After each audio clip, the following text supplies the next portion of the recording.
You didn't eat, but your morning blood sugar's high. How confusing is that? But it is very common in prediabetes and type 2 diabetes, and here's why. Have you heard of something called the dawn phenomenon? This is when our wake me up hormones like glucagon, growth hormone, adrenaline, and cortisol rise in the early hours of the morning, and it happens to all of us to get us moving for the day. The thing is, those hormones also trigger the liver to produce glucose, so your liver's creating sugar even when you haven't eaten. Your body releases insulin to try to get the blood sugar down, but in a state of insulin resistance, which is common in pre and T2 diabetes, your body can't get that blood sugar down the way it should. So it is a natural and normal process. But what can you do to get those morning levels down? Here are 3 tips that can lower your morning blood sugar.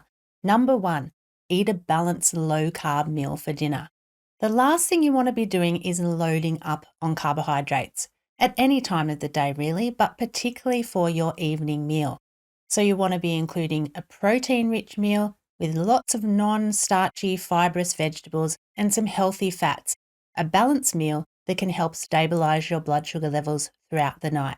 Number 2, try to limit late night snacks, but if you must snack, choose something that is lower in carbohydrates and higher in protein or fats. For example, a small handful of nuts or a couple of pieces of cheese is going to be better than eating candy, cookies, or chips. Number 3, set your eating window. Stop eating food at least 2 hours before bed and try to eat your dinner before 8 p.m. in the evening. In one small study, they found that having 2 tablespoons of apple cider vinegar and 1 slice of cheddar cheese at night reduced people's morning blood glucose by 4 to 6%. Having the cheese on its own, that can be helpful, but the acetic acid in the vinegar is what really helps the most. Over the years, we've had our members try this and it can be really effective. Take Vicky as an example. She started giving this simple combo to her husband, who was the one with type 2 diabetes, and before long his morning levels were perfectly normal. Mix the 2 tablespoons of apple cider vinegar with water and have the cheese and apple cider before bed. Fasting blood sugar is one of the most common numbers to track, so it's usually tested first thing in the morning, and that makes it easy to remember and do. A fasting test gives you a snapshot of how well your body manages blood sugar overnight, an indication of your liver glucose output, your insulin function, insulin resistance, and overall metabolism.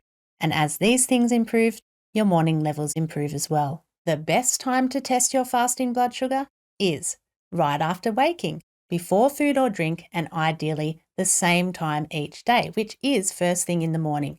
And it's also ideal to test before doing too much activity as well. Technically, a fasting blood sugar test is taken after an 8 to 12 hour fast without any food or drink. Fasting blood sugar is a key number to track your progress over time, and as you stabilize your blood sugar and A1C levels, your morning levels will stabilize too.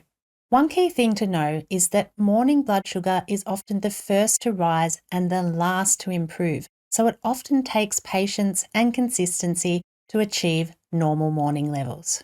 At least you know the dawn phenomenon is a very common thing, and it might not be anything you're immediately doing, but it does tend to level out, rebalance itself as your glucose levels come under control and as your metabolism improves. Make sure you give these tips a try over the next few weeks, and please let me know if your morning levels drop.